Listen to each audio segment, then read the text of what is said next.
Olá, meus queridos alunos do sétimo ano. Tudo bem com vocês aí? Tá todo mundo conseguindo entender? Tá todo mundo fazendo as redações? Espero que vocês estejam fazendo, hein? Pessoal, então vamos lá, nossa aula de hoje. Vamos falar sobre depoimento, ok? O depoimento. Hoje é a nossa aula número 6. Hoje é dia 20/4, segunda-feira. E aí nós vamos agora entender aí o que seria esse gênero depoimento.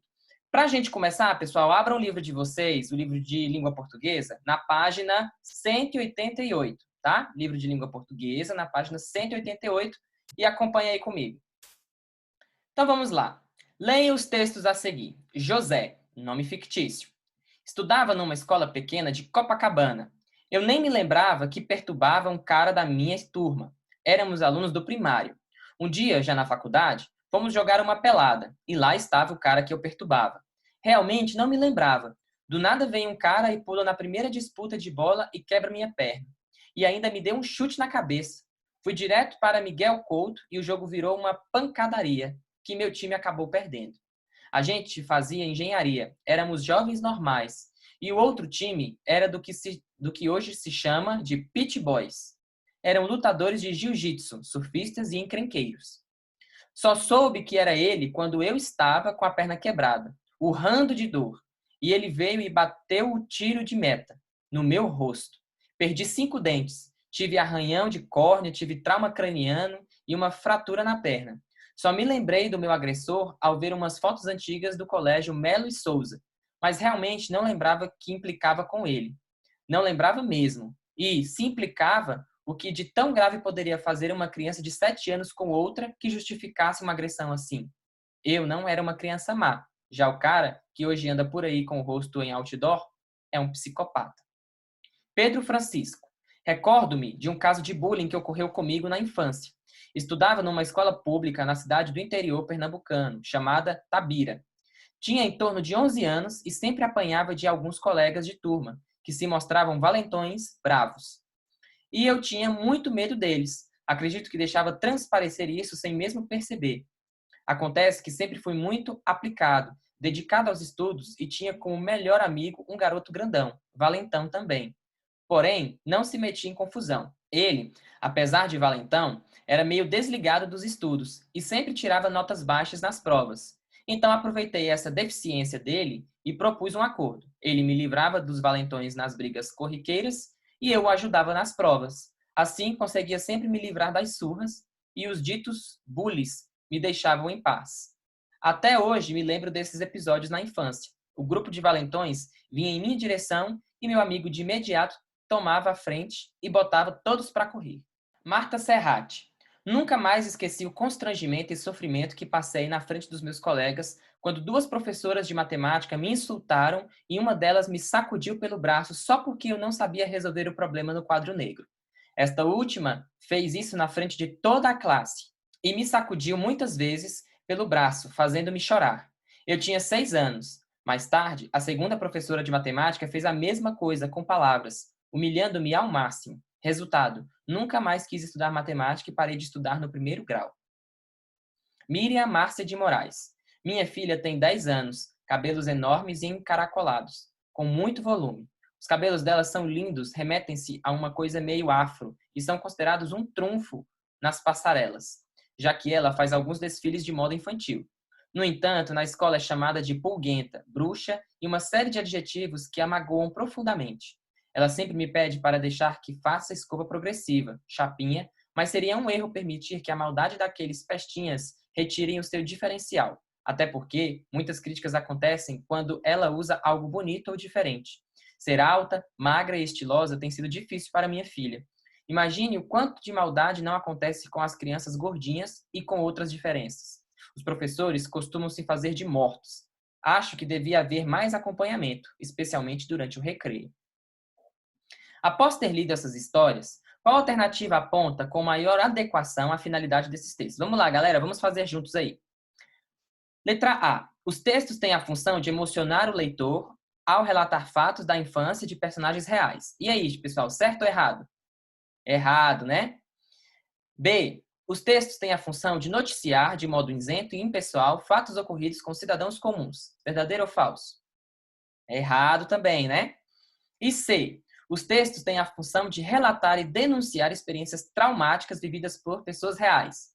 Certo, então letra C. 2. Considerando os elementos pertencentes nos textos, preencha a tabela a seguir. Pessoal, vou deixar então a questão 2, essa tabela, para vocês fazerem aí em casa, tá? Vão lá nos textos lá em cima que a gente acabou de ver, que a gente acabou de ler, ó, os textos, tá? E aí vocês vão fazer o quê? Vocês vão procurar essas informações aqui, tá? Sobre José, Pedro, Marta e Miriam. E aí eu faço a correção dessa tabelinha na nossa próxima aula, tá? No nosso próximo vídeo. 3. Analisando a história contada por José, responda por que ele é o único a usar um nome fictício.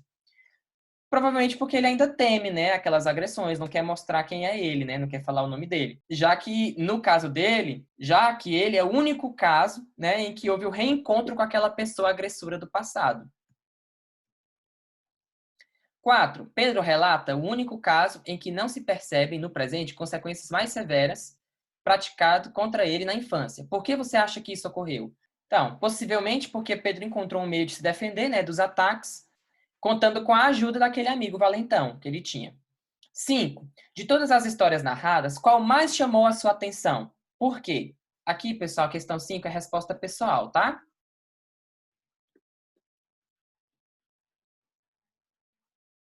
E 6. Você acredita que possa ter havido alguma interferência editorial na composição desses relatos, de forma a impactar o leitor a atrair sua atenção? Comente. Aqui também, pessoal,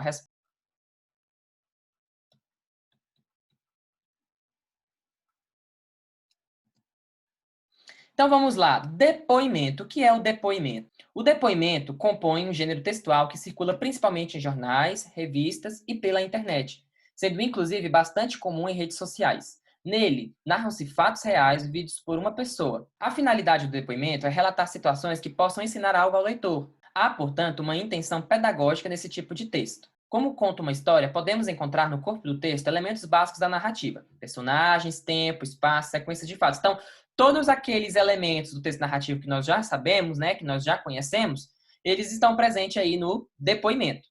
O narrador, ou seja, aquele que está contando o depoimento, está narrando os fatos que ele viveu, é o protagonista do fato, aquele que viveu a situação narrada. Por isso, os verbos e os pronomes devem ser empregados na primeira pessoa. Galera, quem é a primeira pessoa? Primeira pessoa é eu, primeira pessoa do singular.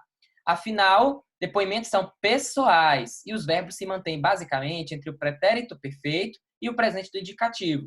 Norma padrão a ser empregada. Então, no depoimento, a gente sempre vai escrever em primeira pessoa, usando eu. E os verbos também serão conjugados para a primeira pessoa. Relato testemunhal. Depoimento, pessoal, a gente pode chamar ele mais ou menos do relato pessoal. Ok? É um relato pessoal. O relato testemunhal. É possível que alguém, tendo presenciado um fato e possuindo conhecimento detalhado sobre determinada situação, resolva relatá-la. Teremos, então, um relato testemunhal. Nesse tipo de texto, narram-se fatos supostamente reais e que foram testemunhados por outra pessoa. O narrador, portanto, não é protagonista da ação e não participa diretamente da história, apenas observa a sucessão dos acontecimentos. Então, o que seria esse relato testemunhal? A pessoa viu aquilo ali acontecer, ou ela presenciou aquele acontecimento e ela resolve falar aquilo ali. Então, ela vai dar o testemunho, vai dar o depoimento dela sobre aquilo que ela viu. Mas nesse caso agora, essa pessoa, ou seja, essa pessoa que está dando o relato, que está dando o depoimento, ela não é o personagem principal, não é o protagonista. É apenas uma pessoa de fora, uma terceira pessoa que viu tudo acontecer. E aí, nesse caso, essa pessoa que está dando o relato, ela não participa da história, que é o que eu estou falando para vocês, mas ela observa a sucessão de todos os acontecimentos, observa como tudo aconteceu e apresenta também o ponto de vista dela sobre aquela situação. Vamos lá, então. 7. A que gênero esses textos pertencem? Depoimentos ou relatos pessoais? Justifique sua resposta. E aí, pessoal? As histórias de José, Pedro, Francisco e Marta Serratti são depoimentos pessoais, né? Uma vez que eles são os protagonistas da história. Já a história de Miriam Márcia de Moraes, que é a última lá, já pertence ao testemunhal, né? Porque ela está falando de alguma coisa que aconteceu pela filha dela, de algo que a filha dela viveu, de um fato que a filha dela viveu. Então, os 3 primeiros depoimentos são depoimentos pessoais, são relatos pessoais. Já o último é um testemunhal. Avalie se os textos que você leu respeitam a estrutura propostas para os gêneros a que pertencem. Vamos lá, pessoal, juntinhos então aí, ó, com o livro de vocês. Vamos lá. Os textos apresentam histórias supostamente reais? E aí, são reais, sim ou não? Supostamente são histórias reais, então, sim. A presença de elementos narrativos, então ele tem a presença de elementos narrativos, tem personagem, tem um enredo, tem os narradores contando, tem? Sim, tem. A linguagem que está sendo empregada ali naqueles depoimentos é uma linguagem pessoal? Está mostrando ali que é uma pessoa contando uma experiência de vida dela? Sim.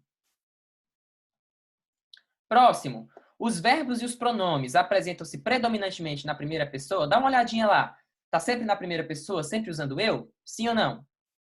Sim. Os verbos foram conjugados principalmente no pretérito perfeito ou presente do indicativo? Sim. E o último, a norma padrão ali, como foi que aquele depoimento foi apresentado? Está cheio de gírias ou foi na norma padrão da língua? Na norma padrão. Então, sim também. Resumindo então, pessoal, vamos lá. Resumindo. O relato, então esse relato pessoal, né, que a gente fala, o relato pessoal ou depoimento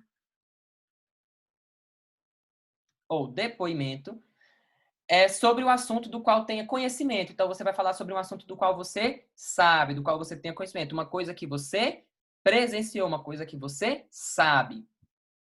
A testemunha, ou a parte dali do relato pessoal, o interesse dela é influenciar a opinião das outras pessoas. Então, a testemunha, ela vai contar o fato que ela viveu, querendo o quê? Querendo influenciar o que as outras pessoas que vão ler o testemunho pensem e acreditem, ok? Então, influenciar a opinião dessas pessoas. Como que a gente vai ter, então, como que vai ser aí a nossa estrutura do nosso depoimento? Então, a gente vai ter um título, a introdução, micronarrativas. Essas micronarrativas seriam a pequena história, né? Que eu vou contar ali os personagens, então, uma narrativa pequenininha. As análises daquela situação, então, eu vou analisar, colocar minha opinião sobre o que eu vejo daquela situação, sobre o que eu penso.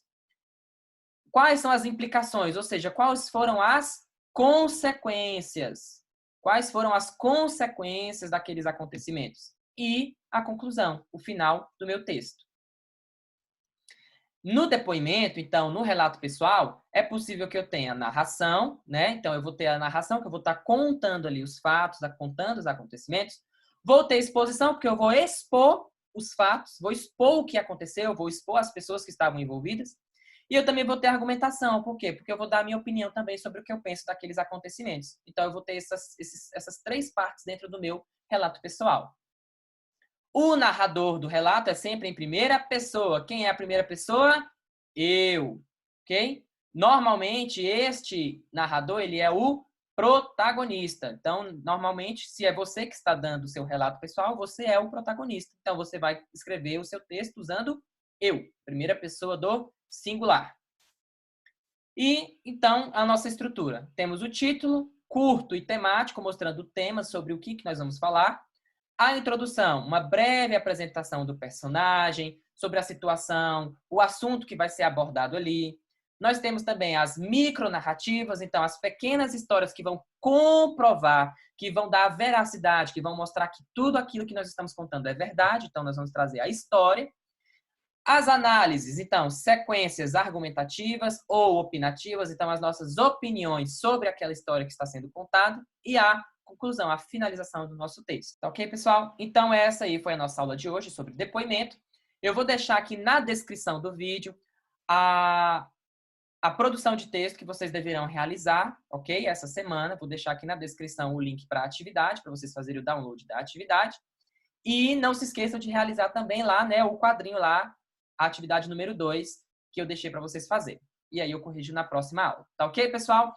Um grande abraço, pessoal. Tchau, tchau.